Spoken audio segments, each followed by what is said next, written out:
I remember the day I rocked into the gym and I said to the guys, I'm going vegan. And one of the trainers said, well, goodbye lean muscle mass then. I would eat 21 free-range organic egg whites a day and 2 whole eggs. And that was part of why I became angry, because I realized after watching the documentary Cowspiracy that there was all this suffering that I was contributing to without knowing, that I'd been lied to, that we've all been lied to. I'd been saying I was vegetarian for the animals for 23 years and they were still suffering. And that was a huge part of the anger. And I'd like to say that I would have broken myself out of that angry vegan where all I focused on was what everyone else was doing wrong and the differences between us. I didn't break myself out of it. It took losing my number one person. My dear mum died suddenly almost 4 years ago. Anything that follows I am is an identity belief. And I've used it effectively for health and fitness for many years now, where whatever comes up when you say I am, you're going to follow those actions, those beliefs, and you want them to be in your best interest, right? So I am a person who will do whatever it takes to prioritize the plant-based food and exercise that keeps me fit, strong, and healthy. That's a really powerful belief, and I would suggest to our listeners that have an aspect of their life that they're looking to change, to make sure your I am statements are in your best interests, right? Is something standing between you and your happiness? It was for me. I had to face my depression and the constant negative self-talk. Therapy helped me realize I deserve to be happy. That's why this podcast is called I Choose Health, because I made the choice to heal and I want to share that with you. It's Men's Mental Health Awareness Month. 60% of you who are watching this podcast are men. And brothers, it is time to take care of yourself. As a gift to you, we've partnered with BetterHelp as our sponsor to help you start your own healing journey. We all face moments when life feels overwhelming, whether it's stress, anxiety, or just feeling stuck. Talking to someone can make a real difference. And that's where our sponsor BetterHelp comes in.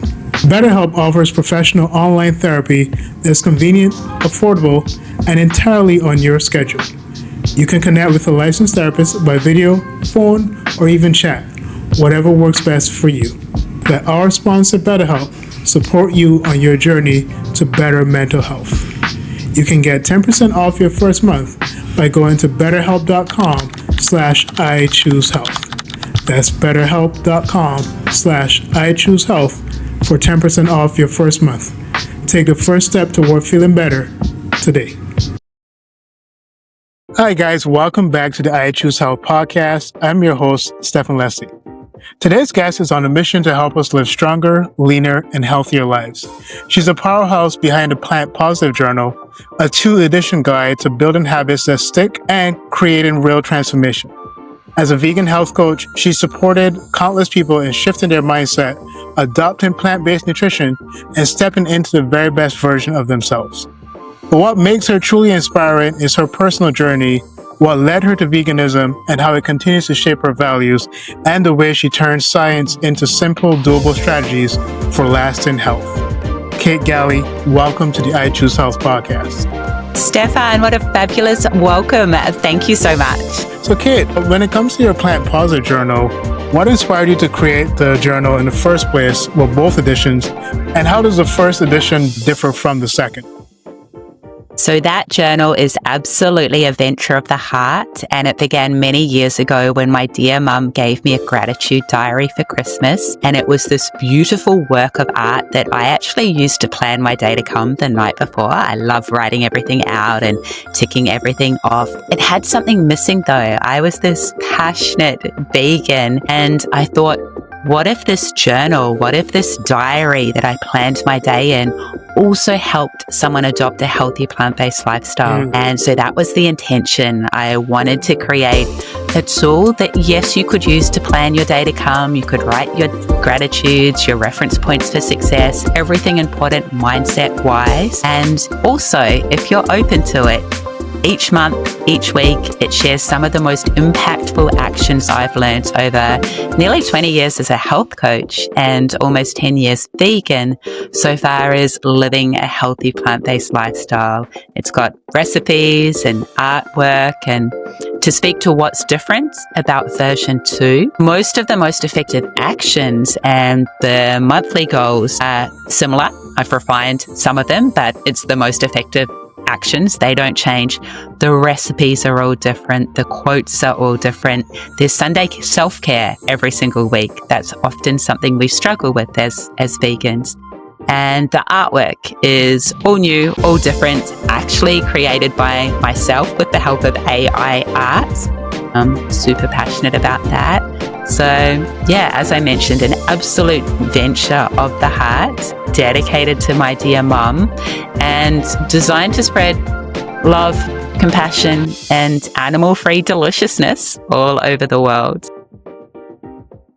Now, since you've put a journal out, what's been one piece of feedback from a reader that made you feel, yes, this is why I created this? Like, what feedback has really made you ecstatic and proud of the work that you've done?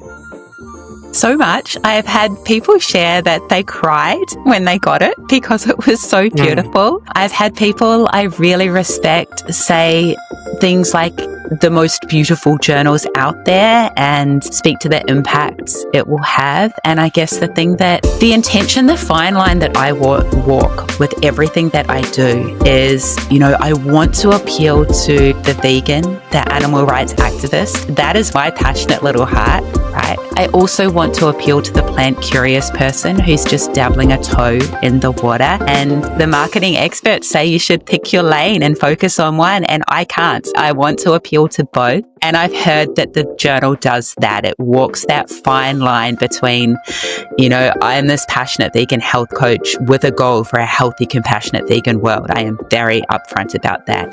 However, I want to welcome anyone on board to the lifestyle and meet them where they're at. And again, the journal is part of that. And can you say how journaling has been effective in helping people who are transitioning to or already living a vegan lifestyle? Yeah, so, as I shared, I created the journal to help me plan my day to come, and I didn't really use it to actually journal in. I started journaling specifically only last year, and I've got to say, it has become the most positive habit I have ever created. And I'm someone who's obsessed with lifting weights 4 times a week. That was probably my most impactful habit to date. And still, until last year, I'd catch myself saying I'm spread too thin.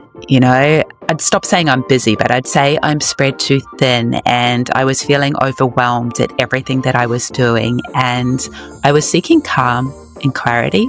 And so I started this habit about a year ago now of every evening when I'd want a drink, which I didn't want to do in the evening. That was a bad habit that I wanted to switch. I'd sit down by the river near home with my journal and I'd start the page with calm and clarity, the 2 emotional states that I was seeking, and no rules. I'd just write from there. And it's funny, the calm and clarity came from the process of journaling. And now that is such an impactful habit.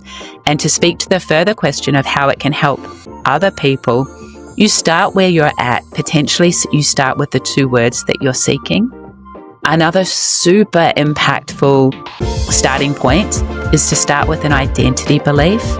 Anything that follows I am is an identity belief. And I've used it effectively for health and fitness for many years now, where whatever comes up when you say I am, you're going to follow those actions, those beliefs, and you want them to be in your best interest, right? So I am a person who will do whatever it takes to prioritize the plant-based food and exercise that keeps me fit, strong, and healthy. It's a really powerful belief, and I would suggest to our listeners that have an aspect of their life that they're looking to change, to make sure your I am statements are in your best interests, right? They're the statement of the person in the positive tense who is following that action aligned with the person they want to be in the world. I could speak for hours on what you can do with the journal, but there are a couple of starting points with journaling. Now, I know you've been helping people with plant-based health for years. What do you see as the biggest struggle your clients face, and how do you help them overcome it? I love this question. And, I'll say, as you hinted at, I was a personal trainer for nearly 2 decades. And sadly, even though a lot of my clients became more plant-based, I was the odd one out, right? I was the one exclusively exclusively vegetarian for the first decade of my personal training career. And I didn't really push the food. And then the past almost 10 years, I was that vegan trainer. And again, that was weird. I was the odd one out. Only this year, I am working exclusively with people who are vegan or vegan at heart. And that is my ideal client. And they come to me a little bit overwhelmed, a little bit fearful, a little bit confused. They have often dabbled. They've tried this plant-based thing before, but they haven't been all in. And so, that's the worst part of any goal, whatever you're looking to change. If you have this stop-start approach and you go through all the hard bits, the discipline, the change, the being the odd one out, and then you don't stick with it and you quit before you see results, you're just repeating the hardest part of any lifestyle change. And so what I look to do first is to achieve clarity on your why. So that huge, compelling why behind this lifestyle change. For a lot of our listeners to this podcast, it may well be health. For me, it was the animals. That was my why. There's no right or wrong. It's whatever aligns with your heart. And once you're clear on that why, and you've added huge emotional intensity to it, the more intensity, the better. My next step is to recommend that they align it with their values. So your values are those emotional states that you seek out, where you spend your time, energy, money. Think of those, again, no right or wrong. You want to align the actions you need to take every single day to achieve this goal with your most important values. I call that alignment the stop fighting you part of the process, because that's when everything becomes natural. You're not fighting. It's not discipline or negotiation with yourself. You just do the do because it's aligned with your values, and ideally it's aligned with your heart. Yeah. And it's interesting because, I think about with everything, it's interesting as human beings how we compartmentalize everything. But in reality, if we go all in on the things we want to accomplish, we are going to see those results. So I think back to when I was 17, when I first started trying to take up running, seriously for the first time. I remember having to start walking and then running, walking, then running. And then eventually got to a place where I was like, I'm just going to run until I'm tired, right? And then noticed that I could do it for a mile, then 2, then eventually I was running. I actually have never run a 5K. I went straight to a half marathon, right? So, and so you notice oh wow, I can actually do this and then take it to another level. And so by AI. For you as well, I'm curious about your journey, especially working with your clients, because you said that you were working with them, but I guess you weren't working with them through a vegan framework as yet. So kind of, talk us through what led you to one, start to focus more on diet and nutrition, but then also that change to go to being vegan and using that as a framework for health and fitness. Yeah, so much there. I mean, I've always worked a lot with nutrition because that's the most impactful part of any body composition goal. And, as a personal trainer, I usually helped. The most common goal was fat loss, right? And so nutrition always came into it. However, early days as a trainer, I would design the nutrition strategy for people that still included meat, even though I wouldn't eat it. I was obsessed. We were taught back then it was in the carb-fearing days, and I now embrace all the whole food carbs joyfully. But, it would be a really high protein, low carbohydrate, low fat, fairly restrictive diet plan that I'd put together for clients. And I will say, Freudian slip, for myself as well. Early days as a trainer, I ate super high protein, super low carbohydrate vegetarian. And it wasn't the least bit abundant or joyful. It was actually quite restrictive. It got me the results on the outside that I was looking for. However, I guess a huge change in the way that I view food came when I adopted that vegan lifestyle almost a decade ago now, and I was fearful early days, like so many of my clients. I was working in a gym bro type of a gym, and as I always also already hinted at, I was already the weird one for being the vegetarian, right? Both with the other trainers and with my clients, but I was strong and positive. They couldn't dispute that. I remember the day I rocked into the gym and I said to the guys, I'm going vegan. And one of the trainers said, well, goodbye lean muscle mass then. And I thought there was potentially something to that. And, I thought maybe he would be right. And it wasn't about me or my vanity though. Heaven forbid I lose a bit of muscle or put on a bit of fat. I was in it for the animals. I did get super strategic about looking out for all the micro and macronutrients that you do need to hit following a plant-based or vegan diet. And I put a lot of pressure on myself because I knew my clients and my colleagues would be watching. And if I got it wrong, it would make the lifestyle look bad and I wouldn't be advocating effectively for the animals. So early days, I was super diligent. The food was a bit boring. These days, the food is all about abundance and diversity and huge, big, colorful bowls and plates that is legitimately, I ate meat for 16 years. I was vegetarian for 23 years. The vegan food I eat these days is so much more both delicious and also nutritious. And that is what I look to guide my clients towards, those just meals that give you joy, right? And meals that spread love and compassion with your loved ones when you share them. And I don't know if I answered all of the question. Well, actually, you're kind of leading into the next question, which is, that many people worry that going vegan is restrictive. How do you reframe that mindset in your coaching?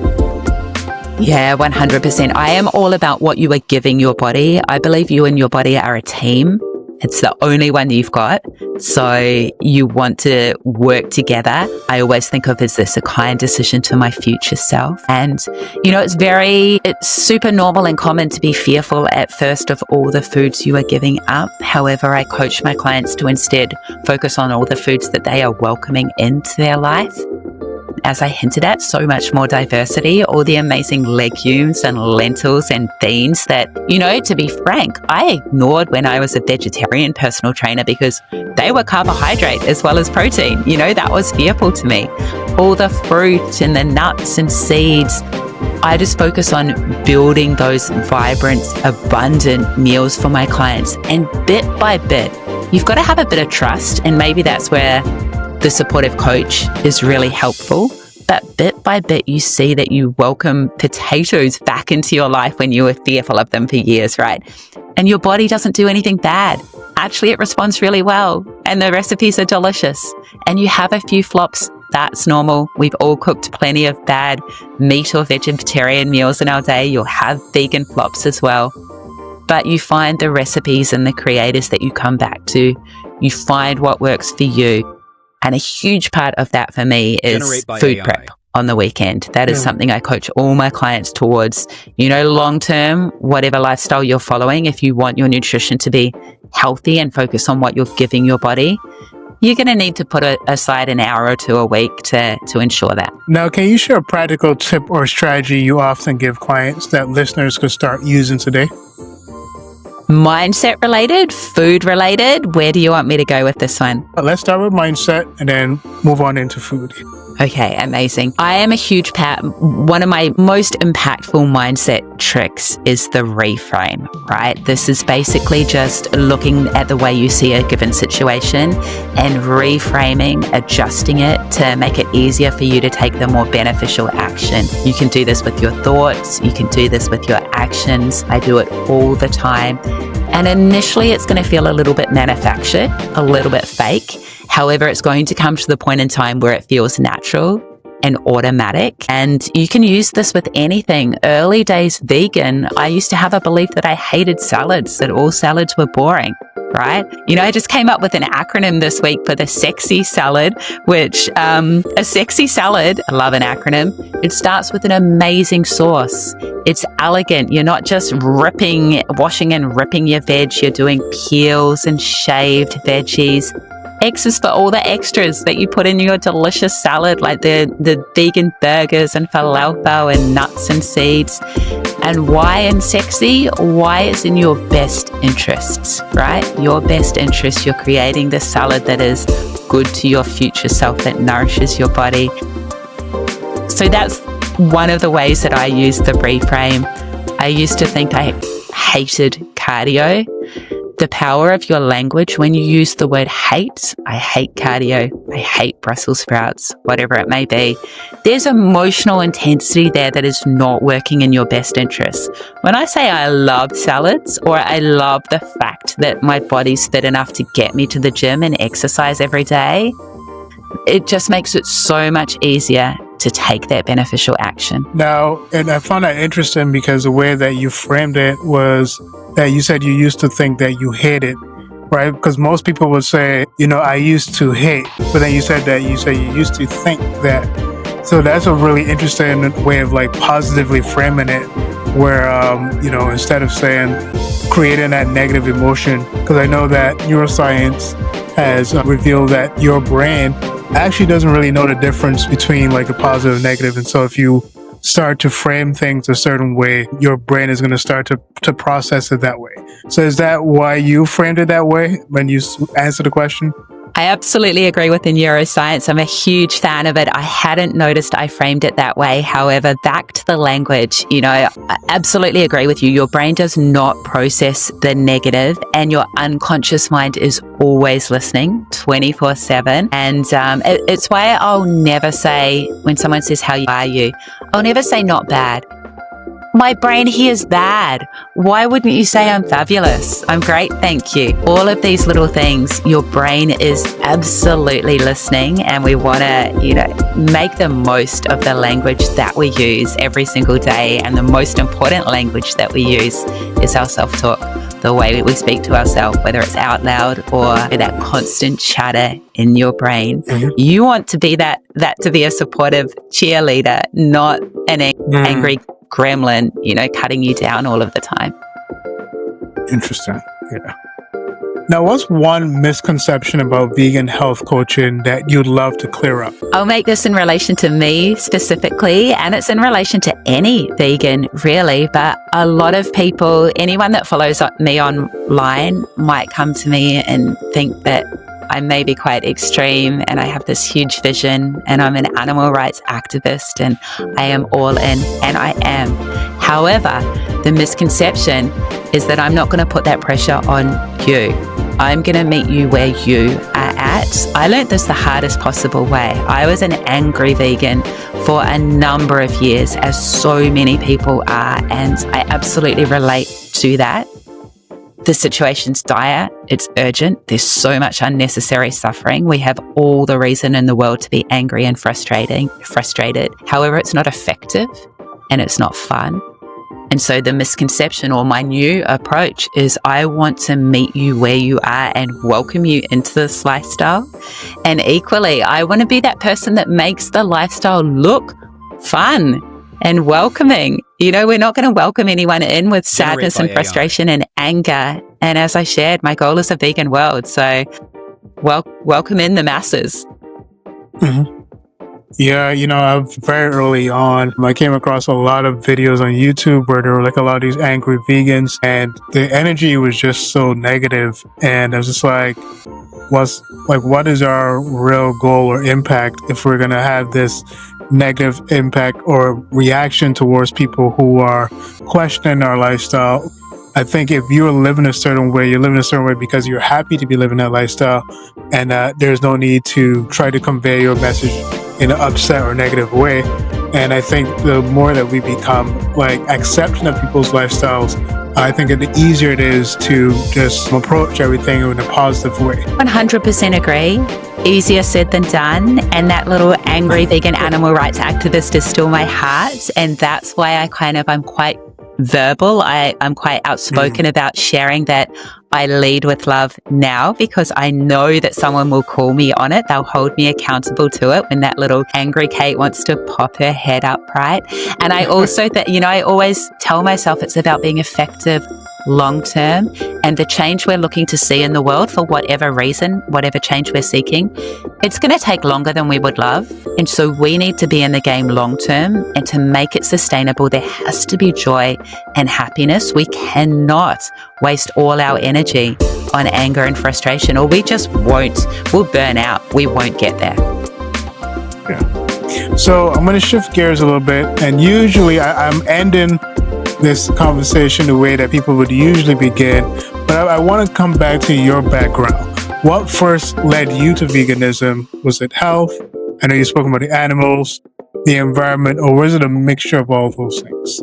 No, it was absolutely the animals. I went vegetarian at 16 for the animals because I wanted no one to die for my food choices. Sadly, it was going to be another 23 years until I learned that individuals were still dying. I hinted that I was very high protein vegetarian as a personal trainer early days. I would eat 21 free range organic egg whites a day and 2 whole eggs. And that was part of why I became angry, because I realized after watching the documentary Cowspiracy that there was all this suffering that I was contributing to without knowing, that I'd been lied to, that we've all been lied to. I'd been saying I was vegetarian for the animals for 23 years and they were still suffering. And that was a huge part of the anger. It is the animals first and foremost. I would leave this lifestyle if it was only about the animals. The environment comes second. That's super potent. And the fact that I believe it is the healthiest way to eat, whole food plant-based, not vegan. Vegan could be unhealthy, but whole food plant-based, I 100% believe it's the healthiest way to eat. That's just a happy third benefit for me. Always the animals first. Now, how's your experience of being vegan evolved over time? The biggest evolution is the angry component. And, as I said, that was many years. And I went to animal rights activism events in Sydney, where I lived then nearly every week. I met the most amazing, beautiful people with aligned values and hearts. And, that was a lifeline. However, also, it showed to me the stark difference between those individuals and everyone else in my life. My clients, my friends, my family especially, they weren't vegan and they weren't really open to hearing about it. And again, that was the frustration. And I'd like to say that I would have broken myself out of that angry vegan, where all I focused on was what everyone else was doing wrong and the differences between us. I didn't break myself out of it. It took losing my number one person. My dear mum died suddenly almost 4 years ago. And anyone listening who has lost the one person most important to you will know the overwhelming grief. It doesn't leave space for anything else. I legitimately did not have the energy for all that anger and despair. I was just in deep grief and shock.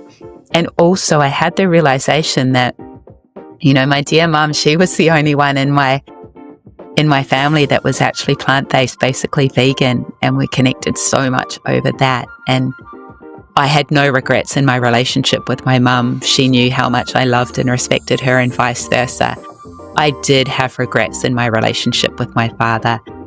The fact that I was an angry vegan and he is basically an anti-vegan, that was not good for our relationship. And I thought if it had been him that had died, I would have had regrets. And so that was the second part that kind of dragged me out of angry vegan. And that's definitely been the biggest change, just the way I conduct myself in the world and in relationships with the people I love most. It's still to work on, so much work to do still. However, that's been the biggest change.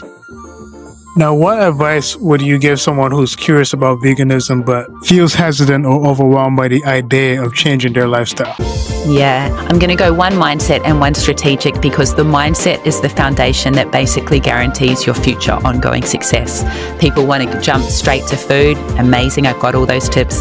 But mindset first, get super clear on your why. The really super compelling reason that you want to adopt this lifestyle, because that is going to pull you through when motivation and discipline wear thin, right? On the struggle street days, you want to turn to your why, and that's going to pull you through. Strategically, you already eat a lot of meals that are almost vegan or that can easily be vegan. And so I would start there. You know, don't throw a cauliflower steak on the barbecue instead of a beef steak. That's too big a jump. Or, maybe don't go straight to some vegan omelette. I've failed at so many vegan omelets and now I can nail them. But that meal that is almost there, that curry that can become chickpea instead of chicken, that stir fry where you can add tofu instead of beef, whatever at breakfast is the easiest. You swap to plant milk and maybe a plant protein powder with your oats or smoothie. Those easy wins early days so that it's not overwhelming, so that you can just build up that small repertoire of recipes to start with that you can turn to, that you legitimately love and enjoy. If you have a bad vegan meal, don't settle on that meal. Wait till you find the next one, right? Because you will find your delicious meals that you can turn to, no problem at all. As you said, the thing about a cauliflower, I started thinking cauliflower on the grill might actually be pretty good. Now, you're many years in though, right? Early days, it would have been too big a jump. Yeah, I'm almost 20 years in now. Amazing. Right, this year, as I said, July makes it 18 years now. So. Amazing. All right, so we're going to transition into some rapid fire questions. All right. Love that. So you just think about it, 10, 20 seconds at most, but we're going to get right into it. All right. Perfect. So we'll start with this question. So for Kate, what is your morning routine? When you first wake up, what's the first thing you do?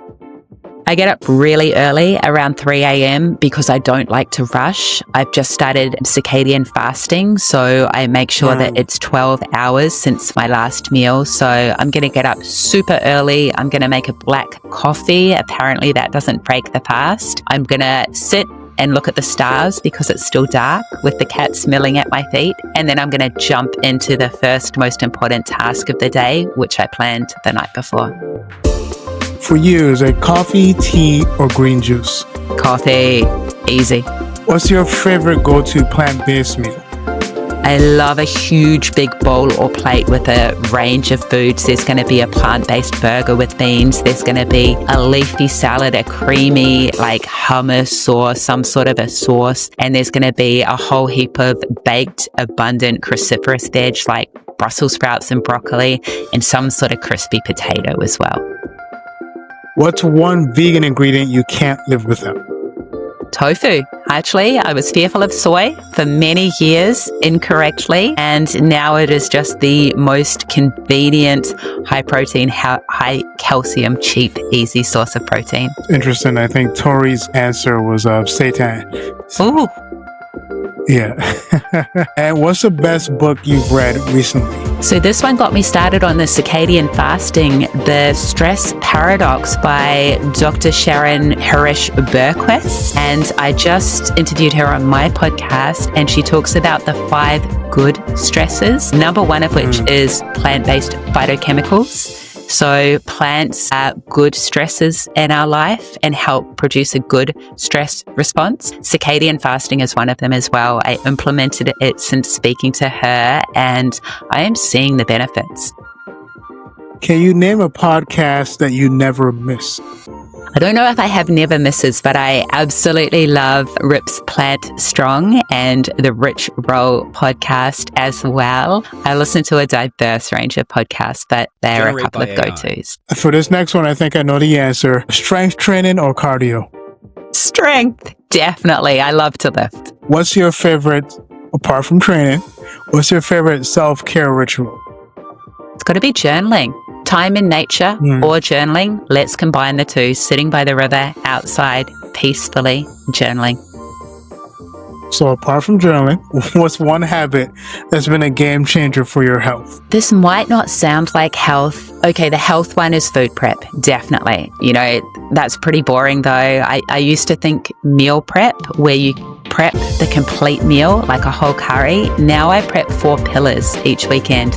So there'll be a fibrous veg, a plant-based protein, a sauce, and a starch. And that's been super impactful.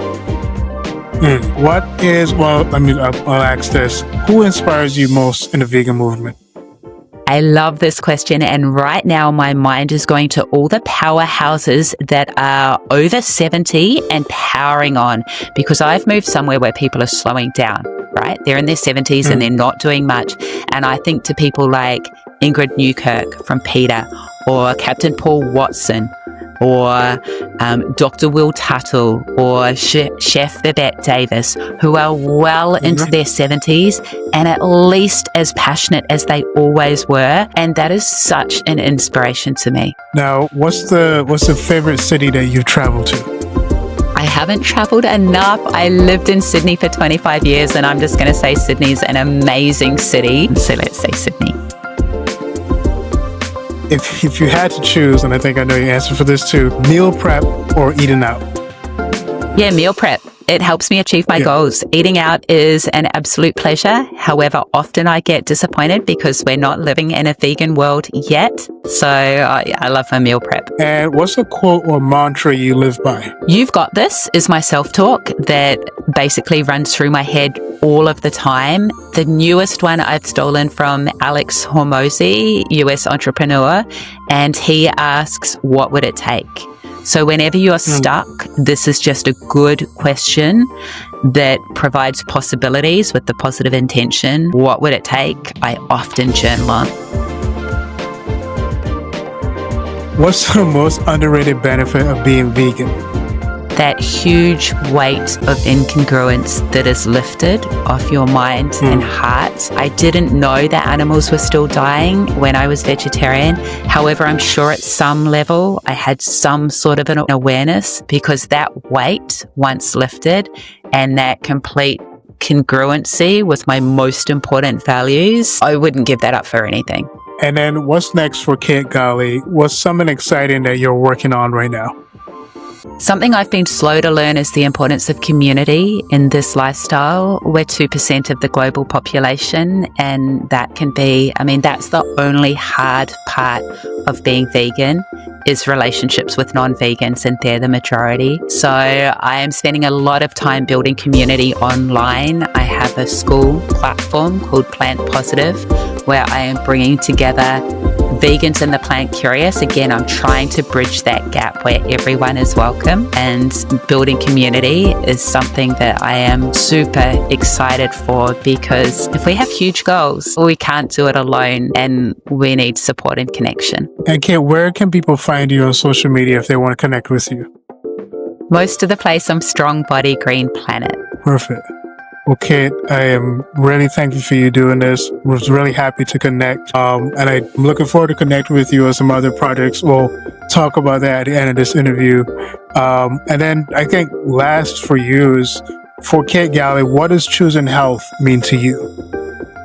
I've loved our conversation. Thank you so much, Stefan. Choosing health for me means living a life aligned with your values. Mine are freedom, integrity, and passion. And so health for me is living a life aligned with that, which also just happens to be a super effective way to advocate for the animals and the lifestyle. Lovely. Well, Kate, thank you again. And thank you to our audience for tuning in. This is just a reminder that choosing health means choosing possibility, power, and purpose. Welcome to week 23 of 52 Choices. We're saying to park farther away or take the stairs. Most of us look for the closest parking spot or the elevator. But science says those small choices add up. Research published in the American Journal of Preventive Medicine found that just an extra 2 minutes of walking each hour can lower your risk of premature death by 33%. Even brief, consistent bursts of movement improve cardiovascular health and calorie expenditure. Taking the stairs Studies show it burns 8 to 11 calories per minute, nearly double walking on flat ground, and strengthens your legs, lungs, and heart. Plus, regular stair climbing is linked to lower cholesterol and reduced risk of stroke. So this week, skip the closest parking spot. Skip the elevator. Those extra steps may feel small, but they compound into real health benefits. Your choice this week is to move more and live longer.